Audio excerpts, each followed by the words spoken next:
ഞാനിപ്പോൾ അവിടുന്ന് ഓടി വന്നില്ലേ. വിഷു അല്ലേ, വിഷുവിന് തിരക്കൊക്കെയാണ്.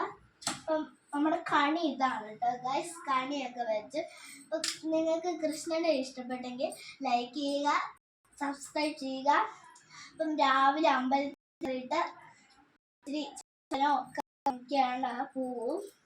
അപ്പം നമ്മുടെ വിഷുവിന് ഇന്നുള്ളത് നമ്മുടെ മാങ്ങയുണ്ട്, തേങ്ങയുണ്ട്, പിന്നെ പഴമുണ്ട്, ചക്കയുണ്ട്. ഇതിൻ്റെ പേരെനിക്ക് അറിയില്ല, അതുകൊണ്ട് ഇതിൻ്റെ പേര് അറിയാവുന്ന കമൻറ്റ് ചെയ്യണം. അപ്പം പിന്നെ ക്യാരറ്റും കൂടി ഇരിപ്പുണ്ട് കേട്ടോ. ക്യാരറ്റും പിന്നെ ഇതിൻ്റെ അകത്ത് തക്കാളി കഴിക്കാൻ നോക്കും കാണും. പിന്നെ ഇത് ഇച്ചിരി ഈ പൂവൊക്കെ വാടി തുടങ്ങി കേട്ടോ. ഇന്നലെ മുതൽ തന്നെ വാടലായത്. ഇന്നലെ വാടിയതാ ഉണ്ടോ, ഒരെണ്ണം പോലും മൂത്തേക്ക്. വെയിലൊക്കെ അല്ലേ, അപ്പം എല്ലാവരും വെയിൽ.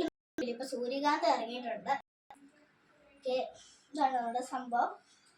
ഒരു മുരിങ്ങാക്കോലും കൂടി ഈ സൈഡിൽ അങ്ങോട്ട് ഇരിപ്പുണ്ട് കേട്ടോ. മുരിങ്ങാക്കോലും പിന്നെ ഒരു വാൽക്കണ്ണാടി. പിന്നെ രാവിലെ ഞാൻ അമ്പലത്തിൽ പോയി കഴിഞ്ഞിട്ട് പിന്നെ കൃഷ്ണ മാല അണിയിച്ചതാണ്. മാല നല്ല മാലയൊക്കെയാണ്. കൃഷ്ണൻ നല്ല ബ്യൂട്ടിഫുൾ ആയിട്ടുണ്ട്. പിന്നെ ഇവിടെ ചുമ്മാ ഒരു മാല ഞാൻ ഇവിടെ ഒരു മാല കഴിക്കാൻ വേണ്ടി. അപ്പം അത് ഈ മാല ശരിയാവുന്നില്ല, ഇതിങ്ങനെ കെട്ടാൻ കഴിയുന്നില്ല. അതുകൊണ്ട് ഈ ഒരെണ്ണം മാത്രം മതി എന്ന് ഞാനങ്ങ് വിചാരിച്ചു. പിന്നെ എല്ലാവർക്കും കണിനീട്ടമൊക്കെ കിട്ടിക്കാണുമല്ലേ. കിട്ടാത്തവരായിട്ട് ആരും തന്നെ ഉണ്ടാവില്ല, എല്ലാവർക്കും തന്നെ കിട്ടിയിട്ടുണ്ട്. ഈ വീഡിയോസ് കാണുന്ന എല്ലാവർക്കും. അപ്പം കൈനീട്ടമൊക്കെ നിങ്ങൾ എന്താ ചെയ്യുന്നതെന്ന് കമൻറ്റ് ചെയ്യണം കേട്ടോ. കൈനീട്ടം കൊണ്ട് എന്ത് വാങ്ങി. നമ്മുടെ എല്ലാം സെറ്റായിട്ടുണ്ട്. ഇതൊക്കെ ചുമ്മാ വെച്ചിട്ടുണ്ട്.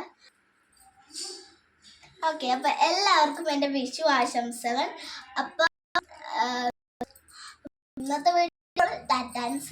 By bye. എല്ലാവരും ലൈക്ക് ചെയ്യണം, ഷെയർ ചെയ്യണം, കമൻറ്റ് ചെയ്യണം, സബ്സ്ക്രൈബ് ചെയ്യണം. ടാറ്റാൻസ്.